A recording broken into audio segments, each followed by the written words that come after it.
ಸಹಾಯ ಮಾಡಲು ಹಣ ಕೊಡು ಅಂದಾಗ ಇಲ್ಲ ಎನ್ನುವಂತಿರಲಿಲ್ಲ ಪಾರ್ವತಮ್ಮ. ವರನಟ ಡಾಕ್ಟರ್ ರಾಜ್ಕುಮಾರ್ ತಮ್ಮ ಸಿನಿಮಾಗಳಿಂದ ಮಾತ್ರವಲ್ಲ, ಆದರ್ಶ ವ್ಯಕ್ತಿತ್ವದಿಂದಲೂ ಎಲ್ಲರಿಗೂ ಮಾದರಿಯಾಗಿದ್ದವರು. ಪರೋಪಕಾರಿ ಗುಣದಿಂದ ಸಾಕಷ್ಟು ಜನರಿಗೆ ಕಷ್ಟಗಳನ್ನ ಪರಿಹರಿಸಿದ್ರು. ಯಾರಾದ್ರೂ ಮನೆಗೆ ಬಂದಾಗ ಅವರನ್ನ ನೋಡಿ ಕಷ್ಟ ಅರಿತು ಸಹಾಯ ಮಾಡ್ತಾ ಇದ್ರು. ಬಲಗೈನಲ್ಲಿ ಮಾಡಿದ ಸಹಾಯ ಎಡಗೈಗೂ ಗೊತ್ತಾಗಬಾರದು ಎನ್ನುವುದು ಅಣ್ಣವ್ರ ಎನ್ನುವ ತತ್ವ ಅವರದ್ದು. ದೊಡ್ಡಮನೆಯ ಹಣಕಾಸು ವ್ಯವಹಾರ ಎಲ್ಲವನ್ನ ಪಾರ್ವತಮ್ಮ ರಾಜ್ಕುಮಾರ್ ನೋಡಿಕೊಳ್ತಿದ್ರು. ಯಾರಿಗಾದ್ರೂ ಸಹಾಯ ಮಾಡಬೇಕು ಅಂದ್ರೆ ಪಾರ್ವತಿ ಇಷ್ಟು ಹಣ ತಂದು ಕೊಡು ಎಂದು ಡಾಕ್ಟರ್ ರಾಜ್ ಹೇಳ್ತಾ ಇದ್ರು. ಮರು ಮಾತನಾಡದೆ ಪಾರ್ವತಮ್ಮ ತಂದು ಕೊಡ್ತಾ ಇದ್ರು. ಕೆಲವೊಮ್ಮೆ ಇರಿಸು ಮುರಿಸು ಅನಿಸಿದ್ರು ಹಣ ಕೊಡದೆ ಬೇರೆ ವಿಧಿ ಇರಲಿಲ್ಲ. ಕಾರಣ ಏನು ಗೊತ್ತಾ?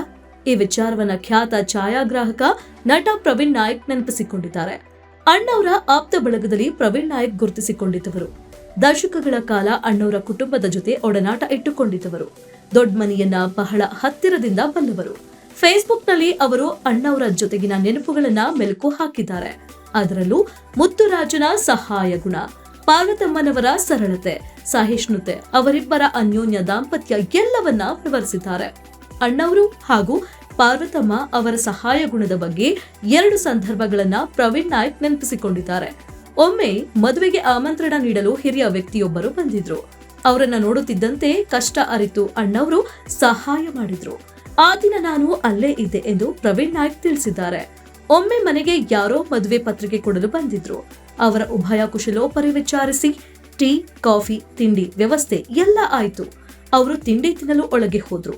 ಅಣ್ಣವರು ನನ್ನ ಬಳಿ ಒಂದು ಮಾತು ಹೇಳಿದ್ರು ಎಂದು ಪ್ರವೀಣ್ ನಾಯಕ್ ಆ ಘಟನೆಯನ್ನ ಕಣ್ಣಿಗೆ ಕಟ್ಟಿದಂತೆ ಹೇಳಿದ್ದಾರೆ.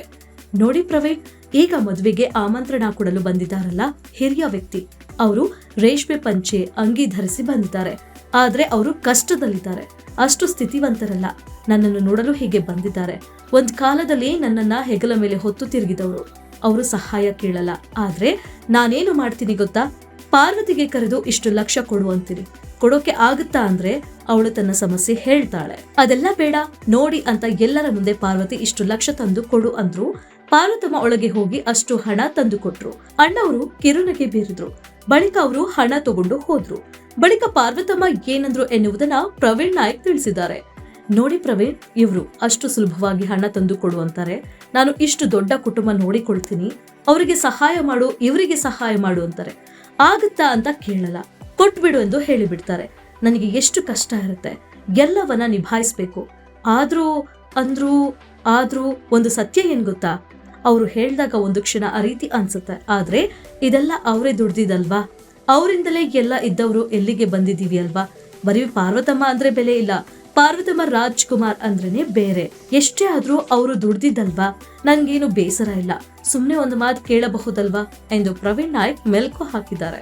ಸಾಕಷ್ಟು ಜನ ಅಣ್ಣವರು ಏನ್ ಮಾಡಿದ್ರು ಅಂತ ಕೇಳ್ತಾರೆ. ಅವರಿಗೆ ಸತ್ಯ ಗೊತ್ತಿಲ್ಲ, ಅವರು ಸಹಾಯ ಮಾಡಿದನ್ನ ಡಂಗುರ ಸಾರ್ತಿರ್ಲಿಲ್ಲ ಎಂದು ಪ್ರವೀಣ್ ನಾಯಕ್ ಹೇಳ್ತಿದ್ದಾರೆ.